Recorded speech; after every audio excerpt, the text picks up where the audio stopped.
12 വർഷം മുമ്പ് പൊണ്ണത്തടി എന്ന് പറഞ്ഞ് തിരിച്ചയച്ചു.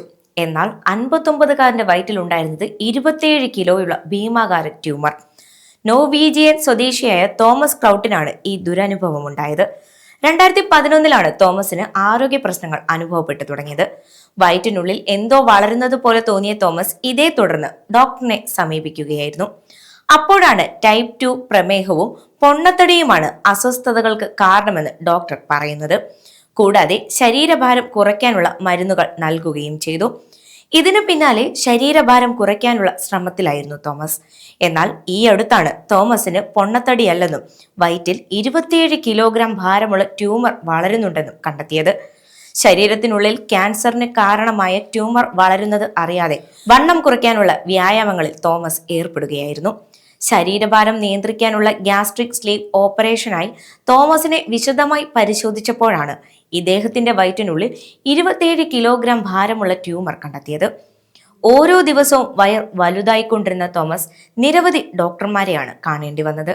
എന്നാൽ 2019 ഗ്യാസ്ട്രിക് സ്ലീവ് ചെയ്യാൻ ഡോക്ടർമാർ പറഞ്ഞത്. അതുവരെ കണ്ട എല്ലാ ഡോക്ടർമാരും പൊണ്ണത്തടിയെപ്പറ്റിയും പ്രമേഹത്തെപ്പറ്റിയുമാണ് പറഞ്ഞത്.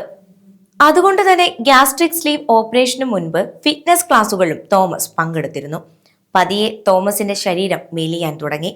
മുഖത്തെയും കൈകളിലെയും ഭാരം കുറഞ്ഞു വന്നപ്പോഴും വയറിന്റെ ഭാരം ഒട്ടും കുറയുന്നില്ലെന്ന് കണ്ട തോമസിന് പിന്നീട് നടത്തിയ CT സ്കാനിങ്ങിലൂടെയാണ് വയറ്റിനുള്ളിൽ ട്യൂമർ ഉണ്ടെന്ന് കണ്ടെത്തുന്നത്. ഈ കഴിഞ്ഞ സെപ്റ്റംബറിൽ 10 മണിക്കൂർ നീണ്ട ശസ്ത്രക്രിയയ്ക്ക് തോമസ് വിധേയനായി. അതിലൂടെ ട്യൂമർ നീക്കം ചെയ്യുകയും ചെയ്തു. എന്നാൽ ശസ്ത്രക്രിയ കഴിഞ്ഞെങ്കിലും ക്യാൻസർ ടിഷ്യൂ ശരീരത്തിന്റെ മറ്റെല്ലാ ഭാഗങ്ങളിലേക്കും വ്യാപിച്ചിരുന്നു. രോഗനിർണയം വൈകിയതാണ് ഈ സ്ഥിതിക്ക് കാരണമായതെന്ന് തോമസ് പറയുന്നുണ്ട്. തോമസിന്റെ ചെറുകുടലും തകരാറിലായി. ഇദ്ദേഹത്തിന്റെ ഒരു വൃക്ക നീക്കം ചെയ്യേണ്ടിയും വന്നു. ഇന്ന് ഓരോ 2 ആഴ്ച കൂടുന്തോറും തെറാപ്പിക്കായി തോമസ് സൈക്കോളജിസ്റ്റിനെ സമീപിക്കേണ്ട അവസ്ഥയാണ്. വർഷത്തിൽ 2 തവണ ഓങ്കോളജിസ്റ്റിനെയും കാണേണ്ടി വരുന്നുണ്ട്. ട്യൂമർ ടിഷ്യൂ ഇപ്പോഴും തോമസിന്റെ ശരീരത്തിൽ വ്യാപിക്കുന്നുമുണ്ട്. നിരവധി അവയവങ്ങളിൽ അവ വ്യാപിച്ചതിനാൽ തന്നെ പൂർണ്ണമായി അവയെ നീക്കം ചെയ്യാനാകില്ലെന്നും ഡോക്ടർമാർ പറഞ്ഞിരിക്കുകയാണ്. ശരിയായ രോഗനിർണയം ലഭിക്കാഞ്ഞതിനാൽ വർഷങ്ങളായി ദുരിതം അനുഭവിക്കേണ്ട ഗതിയാണ് തോമസിന്.